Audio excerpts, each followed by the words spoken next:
Hello meteorology students, welcome back to Weather and Climate.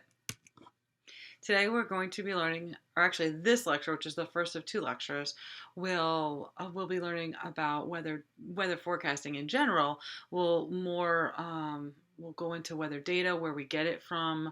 We're going to be going into weather advisories, what those mean, some forecasting tools that we use. And in forecasting tools, satellites can actually kind of go into that subject, but I just kind of put it separately on here.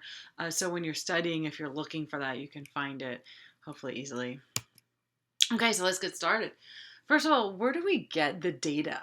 Our weather models ingest weather data. That's what we put into the weather model, and we receive, the forecast at the end.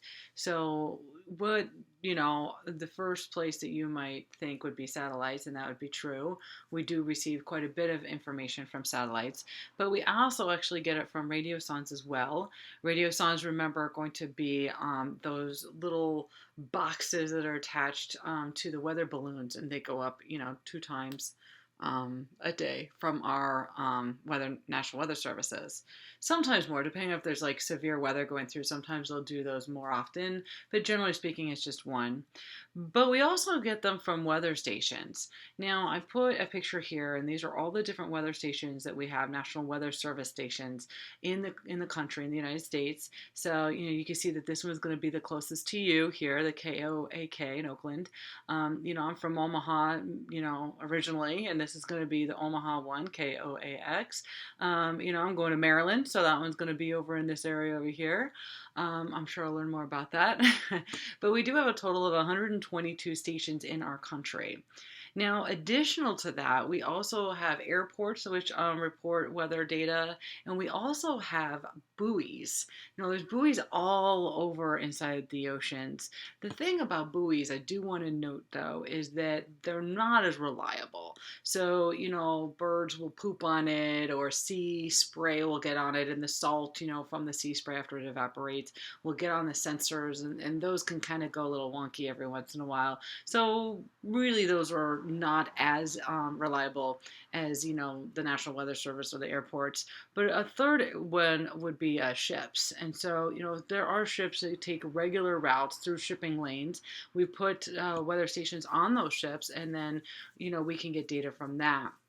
Now, I think I remember putting an assignment in here which talks actually about coronavirus, and the fact that coronavirus, is probably not going to be, the weather models might not do as good of a job due to the fact that airplanes actually have stations on them, little sensors on them as well, and so those will actually report. So we're going to be, because we don't have as many flights going on right now, we're not going to be receiving that portion of the data, as well as ships, because people aren't buying as many things. So coronavirus will definitely affect our data in that manner.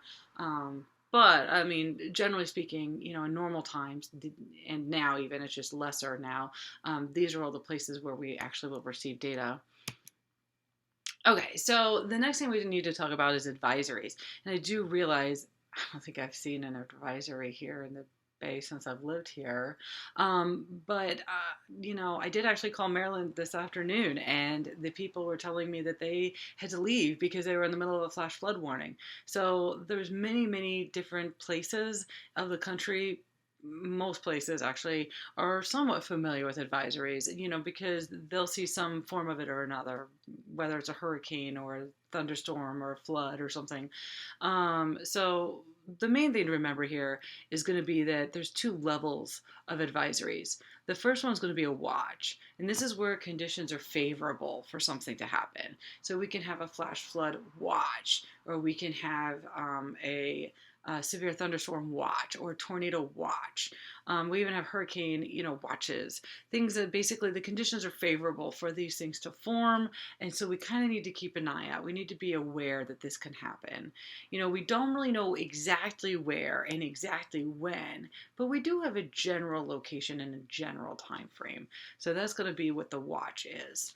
But a warning is when it's definitely coming. We know where, we know when it is coming your direction. You need to take shelter. So in Nebraska, when a tornado watch is happening, they'll usually issue that at the beginning of the day, where people know that they need to kind of keep an eye out during the day. They need to kind of, keep their radios on, or they need to keep, be weather aware is what we call it. Look up in the sky, and if you see something threatening coming, turn on your radio or your TV, things like that. Nowadays we have cell phones, so actually, if the warning comes through, it actually will come through on your cell phone, kind of like an Amber Alert. But generally, you just kind of know to kind of keep an eye out. But then the warning comes, that's when you hear the sirens. And the sirens sound, I think I play it in the tornado lecture, but it's the same siren that they use for tsunamis around here. And so you hear that warning and it's time, there's a warning going on, and it's time to take shelter now. Don't wait, don't delay. Grab your kids and go, in the basement or something. Okay, and the next thing I wanted to go over is some of the different tools that we actually use as meteorologists. And there's a couple of them, but I really want to kind of note here before we get into anything here, that anything regarding weather is going to use a time called Zulu time. This time is the same as GMT, or Greenwich Mean Time, if you're familiar with that. It is the time of the zero meridian, which is in Greenwich, England.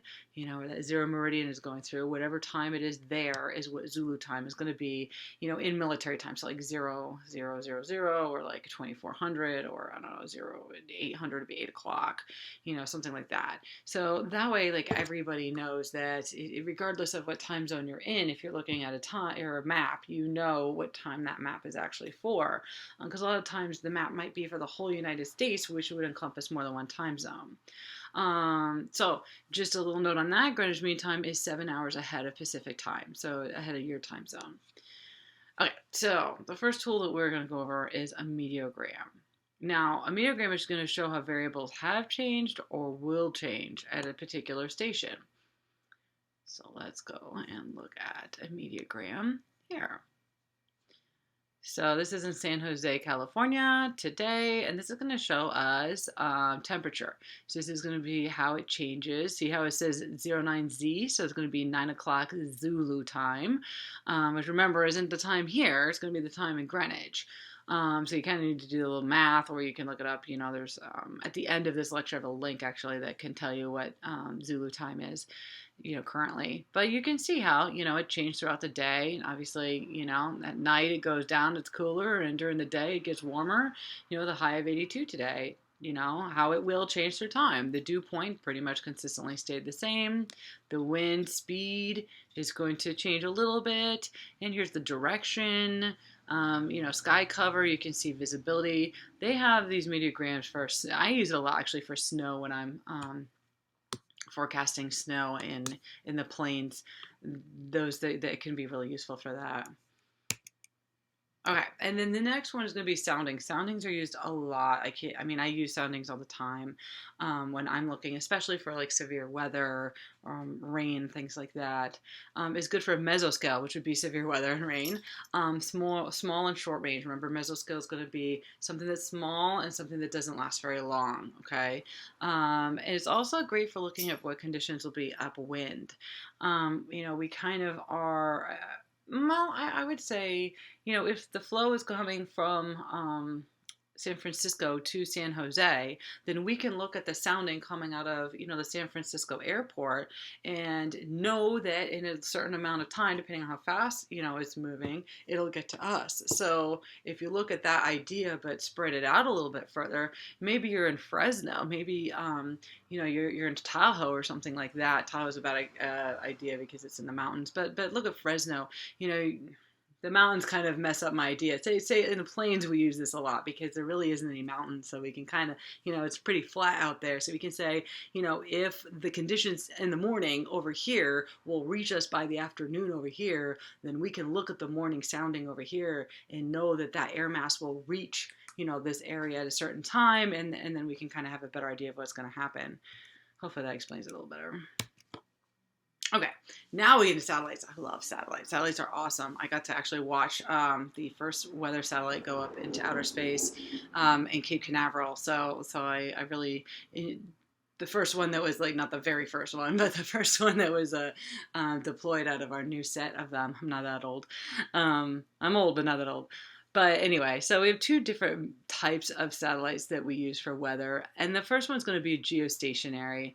A geostationary satellite is going to be in a fixed location, and it's on the equator. So it doesn't like stay in one spot. It moves with the earth, so it's always going to be looking at the same place at all times. So we have goes east and we have goes west. We call them goes geostationary. It's, goes is short for that. And so it's going to move along, with the earth. So it's going to kind of go like this. Okay, so we're always looking at that at all times. So we can see the whole continent at all times. That's the pro of it. But the con of it basically is the fact that we can't see anywhere else. The polar ones, they orbit around the poles. These actually do orbit. They actually move, and they move in swaths like this. Okay, so you're going to see like one location, like one meridian per hour, basically. And the pros are going to be their higher resolution than the goes. You can see it's closer to Earth. But the thing is, you can't see any one location all the time. You can only see, one location really 2 times a day, and that's it. So we use them for hurricanes a lot, actually, and some environmental type of things, or science, maybe not meteorology per se. All right, so I think I said GOES when I was talking about geostationary. So GOES is short for Geostationary Operational Environmental Satellite. And there's 3 main products that comes out of, that we derive basically, or we get from the GOES.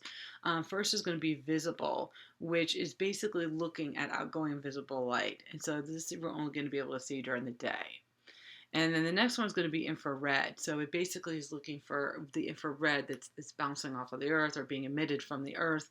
It's great at looking at cloud levels, because the lower the cloud is, the warmer it is, and the higher up it is in our atmosphere, the colder it is. So depending on, the temperature of the cloud, we can kind of infer what level it is, if it's higher up or if it's, closer to the surface. And then the last one we have is water vapor. And water vapor is really good at looking at general circulations. You can also kind of see, like, if moisture is being brought or advected from one area into another. So I have,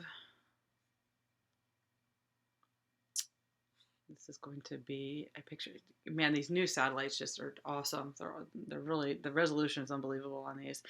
But this is going to be an idea of, this is at night, so you can see we can't really see anything. We can see the clouds because it's basically IR on top of visible. So that's the reason why it looks, see, they call this geo color. But if we're going to just say visible, let's see,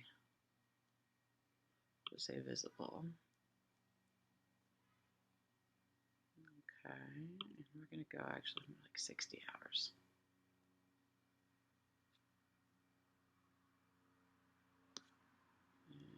And you can see how it just gets darker and darker, and then it gets black. This is day and this is night. So you can see that since it's looking at light, it's like a picture. If there is no light, if the sun is down, if we can't see anything, then we're not going to be able to see anything. Let's look at an IR. So this one's going to look at for cirrus clouds here.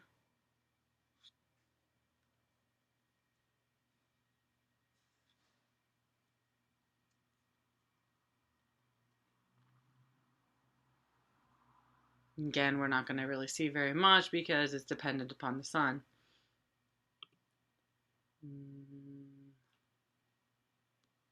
Here's water vapor. So water vapor looks a little different here. We can actually see the areas that have more moisture in the atmosphere, areas that are drier in the atmosphere. You can see how the flow kind of goes like this, and it goes down here. See how this is kind of moving. So you can see how you could kind of see the general flow, these large scale flows that are going on in the atmosphere. Really good for looking at that. All right, and here's gonna be the POES. And the reason why they have these little like lines like this is because, like I said, they take swaths around. And these are all the different swaths that it took, and they kind of put them all together. Okay, and then this is going to be, obviously from the North Pole looking down, you can see the swaths that it took there as well. Now, POES looks at different things. I usually I don't think I've ever looked at POES for like, thunderstorm or something like that. But you can see if for hurricanes, you hear some hurricanes, you see snow cover, you can see the auroras, the ice and all that. Ozone for sure, because you can see up there where the ozone hole is actually over the North Pole. So obviously that's the only satellite we have that'll actually go over there. The precipitable water. We'll also look at atmospheric temperatures, vegetation, also good for looking at sea surface temperatures. Smoke, you can see like with the fires, we can see that over here as well because they're closer, so it's more the higher resolution. So we use POES for different things than we do GOES. All right, and then here is our group questions. I just want you guys to kind of pause it right now and see if you can answer these on your own. Yeah, and then I'm going to end this video here, and I will record a second one for you guys for the week. See you next time.